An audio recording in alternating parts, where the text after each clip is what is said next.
Señores, estamos de regreso con El Consumidor y tenemos el honor de tener como invitado al señor Leopoldo Díaz, quien es el presidente de Hogares Creas Dominicanos, para hablar un tema muy interesante y que obviamente repercute en toda nuestra sociedad, que es la drogadicción.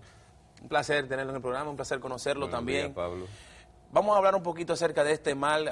Comentaba al inicio del programa que hoy día un gran porcentaje de los casos que suceden de violencia, de robo, de agresión, están relacionados directa o indirectamente con el tema de la drogadicción o de la venta también de drogas, pero obviamente está relacionado totalmente con las drogas. ¿Qué está pasando, licenciado? ¿Qué está pasando en la República Dominicana? Anteriormente eran casos aislados. Hoy día vemos cómo se ha ido masificando. Se habla de que anteriormente la droga no se quedaba aquí, la droga seguía hacia Estados Unidos. Hoy se habla de que se está pagando el tránsito con droga en vez de dinero. Y hoy día vemos más adictos a la droga, más jóvenes involucrados en esto, niños involucrados en la droga. ¿Qué está pasando en nuestra sociedad? Mira, Pablo, la pregunta que tú te estás haciendo es una pregunta que se está haciendo en todo el país. ¿Qué es lo que realmente ha pasado y por qué hemos llegado a los extremos que hemos llegado? En su momento yo contesté a un periodista que la situación nuestra se debía en gran medida en la crisis moral que hoy está afectando el país. Pero a esa crisis moral que todos padecemos deberíamos agregarle también complicidades públicas y complicidades ocultas. Pero si agrupamos todos esos factores que han incidido en este crecimiento innegable del consumo y tráfico de drogas, podemos llegar a la conclusión de que en gran medida todos somos culpables o por comisión o por omisión. Sí. La droga comienza a aparecer en el país, hace sus primeras manifestaciones en la zona colonial, yo la recuerdo perfectamente, en el 1966. Pero de ahí para acá, estamos hablando de unos 46 años, 56 años, 46 años. El país hemos permitido que se convierta, tal como tú expresabas en estos momentos, de un simple eslabón o trampolín al mercado importante de consumo. Hemos hecho una asociación con el narcotráfico internacional, del cual todos somos víctimas en mayor o menor medida. CREA llega al país en el 1975 como un mecanismo internacional para tratar a las víctimas del problema que son los adictos. Sí. Gobiernos que en cierta medida no han considerado como una prioridad 1A la atención importante al problema del adicto dominicano. Apenas CREA recibe la primera aportación del gobierno dominicano, apenas lo recibe 9 años después de haber comenzado su trabajo. Hemos crecido, quizás contra nuestra voluntad, por las limitaciones que tenemos, de una institución que comenzó con un pequeño hogar y 8 o 10 residentes en Alma Rosa, a 42 unidades de tratamiento en todo el país, con una población de 1,000 y pico de personas que viven en los hogares CREA durante 2 años, lo cual lógicamente representa un costo altísimo. Claro. Padecemos el problema de que, repitiendo lo que dije hace un momento, la falta de prioridad de los gobiernos, cuando apenas a esta institución el gobierno le aporta apenas el 20% de su presupuesto y la comunidad de manera responsable, sintiendo que somos las víctimas del problema, está aportando un 80%. Si conjugamos todos esos factores y leyes que lamentablemente se aplican mediatizadas, fallos en el sistema de represión del narcotráfico, con la complicidad de que todos conocemos, hemos visto por la prensa, fallas en la aplicación de la ley, fallas en cuando tú condenas a un narcotraficante porque lo que consiguió, lo consiguió vendiendo drogas, y el gobierno, la justicia o quien sea, le devuelve a un narcotraficante sus bienes conseguidos vendiendo drogas, como es el caso que ha padecido Galecrea, lo ha padecido Casa Abierta, lo ha padecido el Mesón de Dios y lo ha padecido el mismo gobierno a través de la devolución de bienes a una institución que se ocupa, como es el caso de la Oficina de Bienes de Custodia, que dirige el señor Laureano Guerrero, donde tuvo que devolverle y salir con la sábana por un canto, porque el dueño de esa propiedad en Alameda le exigió, con la aprobación de la justicia o del Ministerio Público o de la justicia dominicana, tener que salir de esa propiedad porque el narcotraficante condenado y que dueño de esa propiedad lo amenazó con desalojarlo. Es decir, que si tú aunas todos esos elementos, no es de sorprender que hayamos llegado donde hemos llegado. A mí me escandalizó mucho la información que ustedes publicaron, donde el muerto era el Pablo Escobar Gaviria de Herrera. Sí. Tenía 10 años haciendo lo que le daba la gana en ese barrio. Ni la DNC lo sabía, ni la policía tampoco, ni el Ministerio Público tampoco. Y cuando tú hablas de personas que viven ahí, dicen, no, pues este hombre era amo, dueño y señor del sector. Y de repente nadie sabía de eso. Oí que había sido condenado, qué sé yo, preso 9 veces, pero estaba en la calle. Amo y señor. El Pablo Escobar Gaviria, en miniatura de Herrera. De Herrera. Así es. Esta parte, el tema de la drogadicción se divide en dos partes, hay que verlo de dos vertientes. La parte de la prevención, o sea, cuando no queremos prevenir que nuestros hijos o nuestros jóvenes involucren en esto, pero también está la parte correctiva de esto, o sea, ya la parte cuando el joven o el niño es un adicto y tiene que pasar ya a recuperarse. Vamos a dividirlo en esas dos partes. Yo quisiera que habláramos primero de la prevención. ¿Cómo nosotros los padres podemos prevenir hoy día que nuestros jóvenes, nuestros hijos se involucren en este círculo que es tan difícil de salir? Mira, cuando tú hablas de prevención, la palabra misma lo dice, es una forma de tratar de evitar que una persona sea víctima de un problema, de un acontecimiento. En el caso particular de la drogadicción, de esta enfermedad tan terrible. La prevención debe comenzar desde el hogar. La prevención, yo diría que es sinónimo de una educación en el buen entendimiento de la palabra educar. Sí. Educar no es simplemente inculcarle conocimiento a una persona. Sí. Inculcar fundamentalmente tiene que ver con la inculcación de valores éticos y morales, que es un problema que está afectando a esta sociedad. Pero ¿de quién es esa responsabilidad primaria?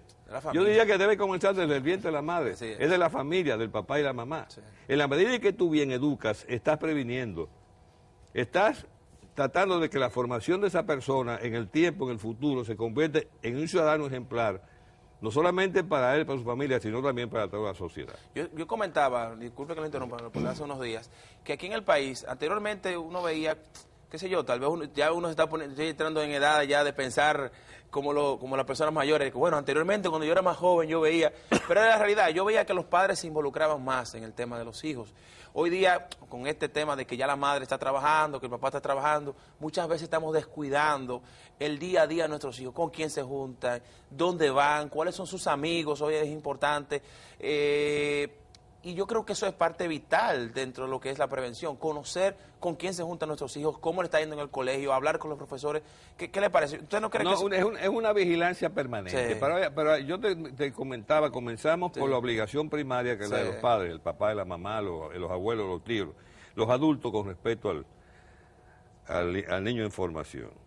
Pero hay una parte también que debe secundar la primera parte, que es la escuela. Sí. Hablamos de la escuela.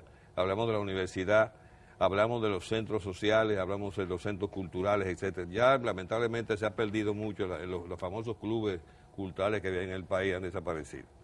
Pero debemos complementar todas las acciones de forma tal que incidan de manera positiva frente a la persona en formación. Okay.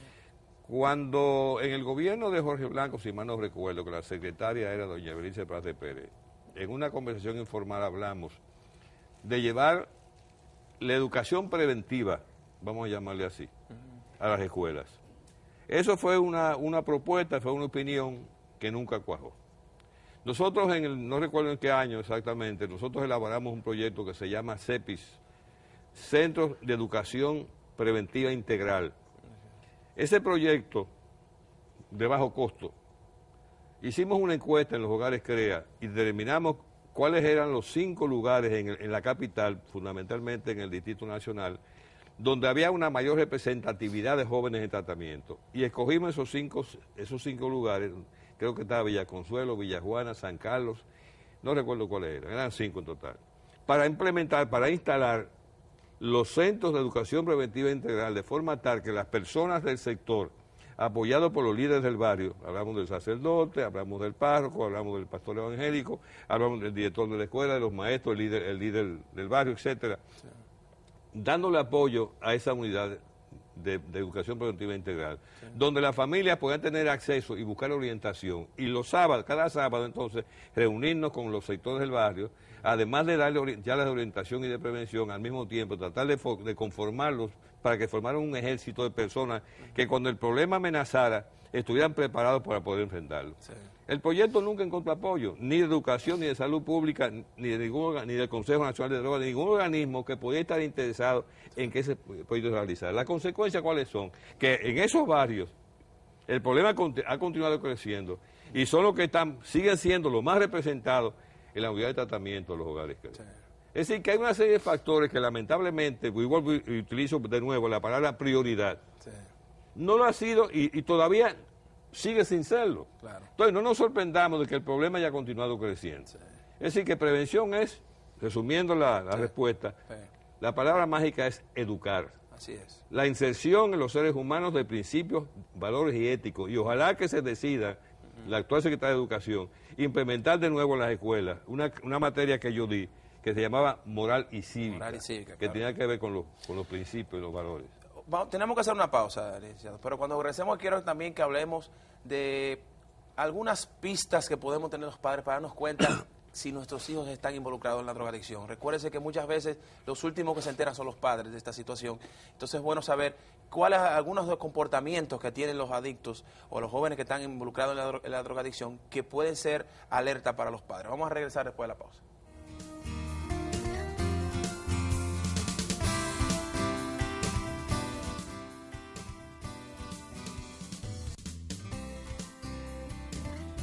Y estamos de regreso y seguimos hablando con Leopoldo Díaz sobre la drogadicción en la República Dominicana. Es el presidente de Hogares CREA Dominicano. Licenciado, la parte de lo que le decía antes de irnos a la pausa, la parte de cómo nosotros como padres podemos darnos cuenta de si nuestros hijos están involucrados en la droga. ¿Cuáles son algunas de las señales que podemos ver en el comportamiento de nuestros hijos? Mira, tú has utilizado la palabra mágica, comportamiento. Sí.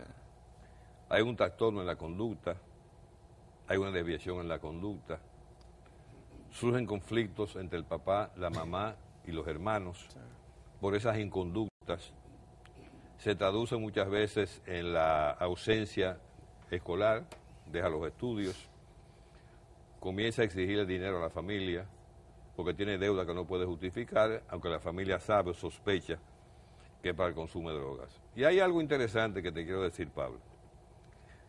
En el 90% de los casos, cuando la familia lleva al hijo, al pariente, a la comunidad terapéutica, a Hogares CREA en este caso, desde hace tiempo sospechaba que esas inconductas y que ese comportamiento eran el resultado de algo que se podía traducir en consumo de drogas.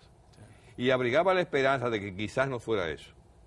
Cuando van al departamento de admisión y hacen su relato, porque hay una persona que toma los datos para que esa persona pueda ser admitida en la institución.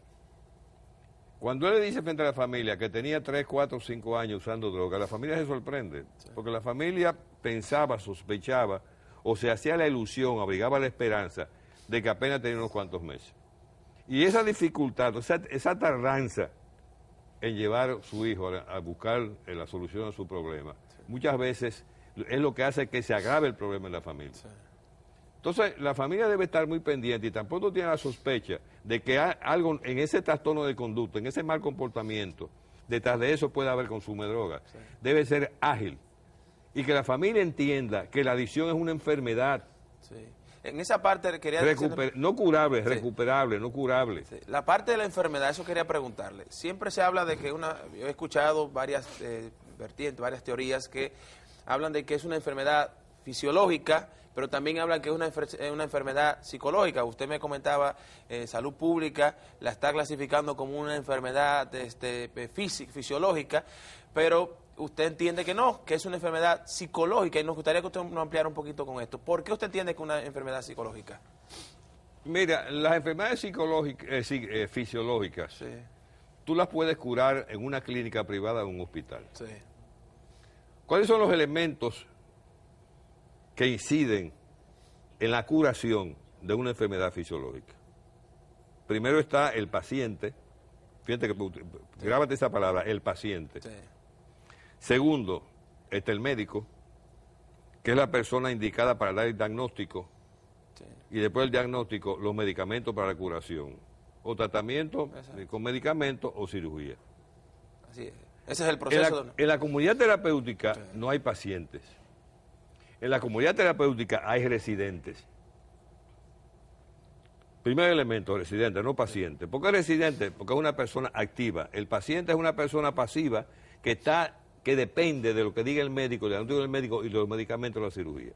En la comunidad terapéutica es un grupo de personas que intercambian experiencias a través de la pequeña grupo. ¿Quién es el protagonista? ¿Cuál es? El residente. Claro, el residente, claro. Pero tiene que tener una condición prima facie en el tratamiento que va a aplicar. Que primero que reconozca que él está enfermo. Es una enfermedad que se llama adicción o drogodependencia. Y que en él haya el interés de su recuperación. No hablo de curación, recuperación. ¿Por qué no habla de curación? Porque la adicción no se cura. No se cura. Se controla, no se cura. Número 2. Segundo componente del tratamiento, el terapista, conjuntamente con el psicólogo o el psiquiatra. Pero que el terapista debe ser un modelo y un ejemplo para el residente. Es decir, el terapista es reeducado y el residente copia, imita lo que él va a hacer después. Yo estoy como residente y ahora voy a ser como un reeducado. Y ese es el modelo a seguir. Es decir, el terapista tiene la obligación de tener buena conducta y un buen comportamiento. Sí. Para que lo que él está elaborando en la comunidad terapéutica sea un producto bueno. Tercer componente, la familia. La familia, Pablo, es el coadicto. Muchas veces el familiar no se está dando cuenta que él es tan adicto como el protagonista del problema, del adicto.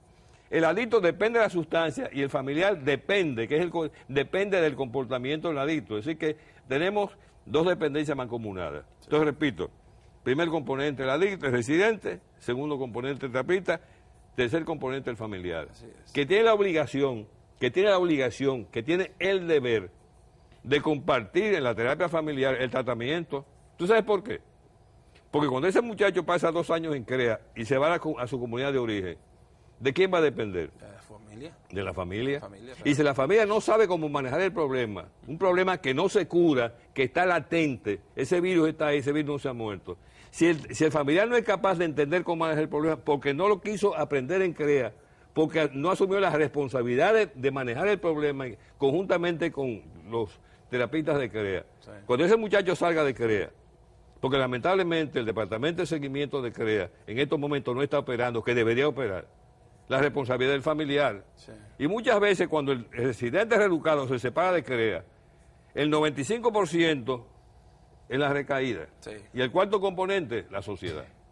Si la sociedad no acepta a una persona recuperada, a una persona que aprendió a controlar sus impulsos y no le da apoyo, si la sociedad lo rechaza. O sea, la reinserción, ¿no? El trabajo que se hizo en los 2 años que estuve en CREA es tiempo perdido, a menos que la interesa del residente recuperado sea tan firme que sea capaz de sobrellevar la dificultad de orientar a la comunidad de origen. ¿Por qué? Porque aquí en la mayor parte de los barrios, en el país entero, aquí se está vendiendo, señores, la droga de manera pública. O sea, estos muchachos están expuestos a una tentación que los vive rodeando las 24 horas del día, con complicidades innombrables. Así es. Entonces, esos 4 elementos es lo que pueden determinar que una persona sea un reeducado o no lo sea. Don Leopoldo, tenemos que terminar, por desgracia, la entrevista, pero yo quisiera hacer un compromiso, que usted haga un compromiso conmigo, de una sección, por lo menos una vez al mes, de alguien, usted o alguien que nos envíe, porque este tema a nosotros nos preocupa muchísimo. Te lo agradezco y nos gustaría de verdad que esto pudiéramos utilizar este medio para guiar. Como un mecanismo de prevención, de orientación. Así es, así que... Porque mire, perdóname Pablo, sí. Muchas veces hay instituciones que van a un barrio, dan una charla de 1 hora, sí, y creen que el problema está resuelto. Claro que no. La orientación, la prevención como el tratamiento es permanente, es de por vida. O sea, tú tienes que continuar sembrando la semilla de la responsabilidad, porque tenemos que convertir esta sociedad, que hasta este momento una parte de ella ha sido indiferente frente al problema, que se convierta en su totalidad en una sociedad responsable. Pues ya tenemos el compromiso hecho. ¿Hecho? Público, hecho. De que usted, por lo menos una vez al mes, tengamos aquí esta conversación para hablar de estos temas, recibir llamadas también. Nosotros interactuamos con nuestros televidentes para que también ellos hagan sus preguntas de qué forma pueden ayudar. Magnífica idea. Así que de verdad que las puertas abiertas y a partir de ahora esperamos verlo. Digno hijo de sus padres. Así es. Dámele un abrazo a Daniel y a Altagracita. Cómo no, así será. Yo quiero invitarle a hacer un brindis con agua. Sí, nosotros a nuestros invitados le brindamos agua Planeta Azul, porque llega a todas las partes necesarias del cuerpo, porque combina diferentes procesos de purificación para obtener un producto natural e ideal para su salud. Saludos, Leopoldo, y salud a todo el pueblo dominicano. Mucha salud. Gracias. Sí. Señores, también recordar que en AFP Reservas avanzamos cada día firmes en nuestro compromiso por garantizar su retiro. AFP Reservas, la AFP de los dominicanos que les garantiza su retiro.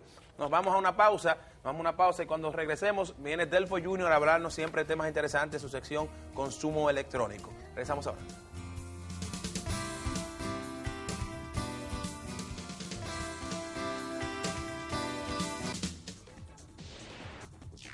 Olla y olla puede provocar confusión.